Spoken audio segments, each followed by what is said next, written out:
আসসালামু আলাইকুম ওয়া রাহমাতুল্লাহি ওয়া বারাকাতুহু। আজকে একটা নতুন ভিডিও নিয়ে চলে এলাম ফারহান লাইফস্টাইলে।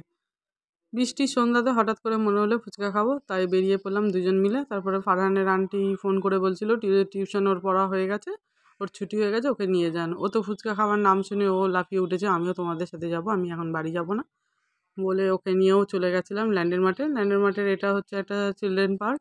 এখানে বাচ্চারা সব খেলা করে, কিন্তু বৃষ্টি হচ্ছিল বলে তাড়াতাড়ি বন্ধ করে কাকিমাটা চলে গেছিলো। কোনো বাচ্চা ফাচ্চা কেউ ছিল না। ওরও আফসোস হচ্ছিল যে পার্কের সামনে এলাম, পার্কে ঢুকতে পারলাম না, পার্ক বন্ধ, মজা নেওয়াই হচ্ছে না। তারপরে বৃষ্টিটা ফের ঝমঝমিয়ে আস্তে আস্তে ভালোই জোরে চলছিল। ফুচকাওয়ালা কাকুকে বলছিলাম ভালোভাবে মাখাতে, কারণ ফুচকাওয়ালা কাকুর আর কোনো খরিদ্দার ছিল না। সেদিনকে বাজারটাও খুব খারাপ যাচ্ছিল।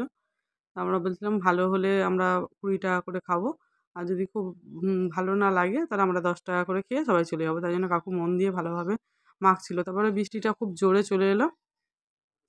জোরে চলে আসতে ফারহানের জ্বর ছিল, তবুও রেনকোট পরিয়ে দিয়েছি বলে ওর একদম খুব মজা হচ্ছিল।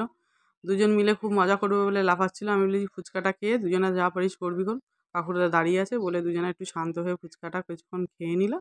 খেয়ে নেওয়ার পর ওরা তো রেনকোট পরেছিল, ওদের গায়ে অতটা জল লাগছিল না, বাট আমি ছাতা নিয়েছিলাম বলে আমার গায়ে ভালোই ছিটকে এসে পানিটা পড়ছিল। ওরা রেনকোট পরে আমাকে লজ্জা দিচ্ছিল, বলছিল দেখ আমরা কত মজা করছি, তুই ছাতা ধরে দাঁড়িয়ে থাক, আমাদের কোনো প্রবলেম নেই বলে। দুজনাতে খুব মজা করছিল। অনেকক্ষণ পরে ওর আন্টি বলছিল চল, অনেকটা ভেজা হয়ে গেছে, তোর একে জ্বর, ও তো শুনবে না, না না করেই যাচ্ছে, আর 2-3 মিনিট দাঁড়াও আন্টি, আন্টি দাঁড়াও, এই করে করে আমি তো রেগে গেছিলাম।